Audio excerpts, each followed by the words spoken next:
And now, the most reasonable talk show host from Sop Choppy to the Redneck Riviera, here is Bob Kerrigan. And welcome to Within Reason, again here Wednesday night from 7 until 8, program rebroadcast on Monday night as well as Friday night at 10 p.m. The big story, which is probably on your evening news tonight and everybody's news, is what Scott McClellan is saying.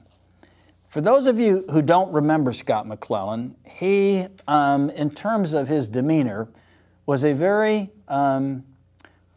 polite, courteous, low-key, didn't attempt to be a comedian like Tony Snow and others that have had the job. He wasn't as flashy as some have been, but he was, as a press secretary, widely respected by the press corps, and he was a loyal Bush supporter, and he has written a book. The book is going to come out here in a few days, 340 pages, What Happened Inside the Bush White House and Washington's Culture of Deception. Now, what we are hearing today, as I came to work, is the president has said that he is disappointed with McClellan's book. He's disappointed. That's it. We move on. I mean, well, what difference does it make what anybody says? It doesn't matter what anybody says. I think the particularly insightful thing, and I'm anxious to read the book, is that they were in the re-election mode, that everything was designed to affect re-electing George W. Bush. No matter what, no admission of mistakes, no backtracking, no explaining, all of the failures of his father as he saw them. The son sees the father's failures, and he's going to be better. And the irony of it is that these last 4 years proved that he was a colossal failure and elevated his father's presidency substantially as a comparison. I want to just mention quickly that the co-chair of John McCain's campaign, former Senator Phil Gramm, joined the Swiss bank UBS as co-chair, Phil Gramm, as a lobbyist dealing specifically with legislation regarding the mortgage crisis as recently as December of 2007. Gramm joined the bank in 2002. News of Graham's involvement as a paid advocate for the banking industry, simultaneous with his unpaid work on the McCain economic policies, comes as McCain's campaign continues to reel from the purge of 4 other lobbyists. In fairness to John McCain, everybody he knows is a lobbyist. I mean, what's he supposed to do? But as he finds them, I think, if he's asking them to leave or kicking them out, Obama has been somewhat hypocritical about this. And in fairness, I'll read this quickly. The co-director of Barack Obama's presidential campaign in Puerto Rico is Washington-based federal lobbyist for the government of Puerto Rico. Ethics watchdogs said that the high-profile role of Francisco J. Pavilla appears to contradict the Obama campaign's ethics guidelines, which forbid federal lobbyists from working on staff. Obama and Arizona Senator John McCain, the presumptive Republican presidential nominee, have been trying to outdo each other in their repudiation of lobbyists and the special interests they represent. The irony is they're outdoing each other by pointing out each one's problems, and they just keep getting bigger and bigger. Now, I want to cover a national story because this, to me, this is very typical.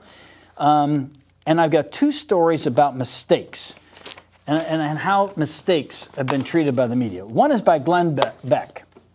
Now, it's hard to say who's a bigger loudmouth fool. Beck, Sean Hannity, Rush Limbaugh, you know, they fight for first place in all of this.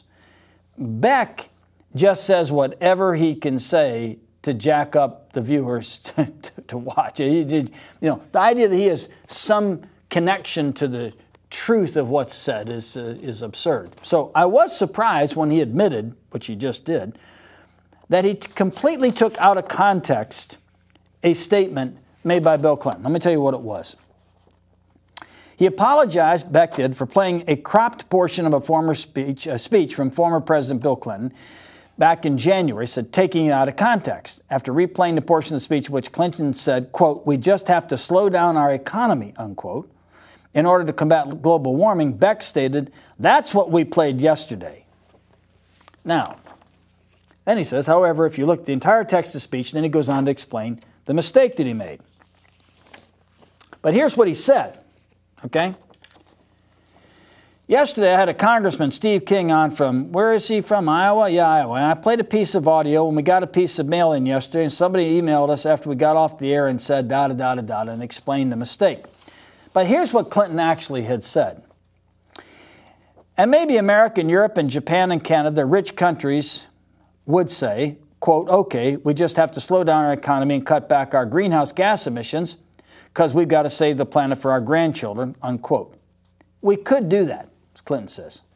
But if we did that, you know, as well as I do, China and India and Indonesia and Vietnam and Mexico and Brazil and the Ukraine and all other countries will never agree to stay poor to save the planet for our grandchildren.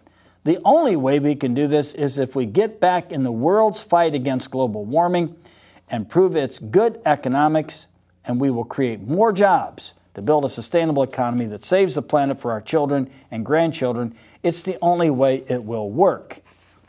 So what did he actually play? He said, he quoted Bill Clinton, "We just have to slow down our economy." And then Beck went on to say and blast Bill Clinton for his absurd position that he was advocating the intentional slowing down of the American economy, the United States economy, which is just totally false, okay? Well, Beck at least had the moxie to own up to that particular misrepresentation.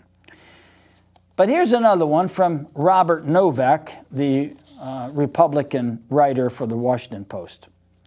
In his column, Robert Novak wrote, "Senator Barack Obama, while asserting that nobody is pro-abortion, has said that if his two daughters make a mistake, I don't want them punished with a baby," falsely suggesting that Obama was discussing abortion when he said that if his two daughters were to make a mistake, I don't want them to be punished with a baby. However, as video of the campaign event at which Obama made this comment show, he was not referring to abortion, but was referring instead to sex education.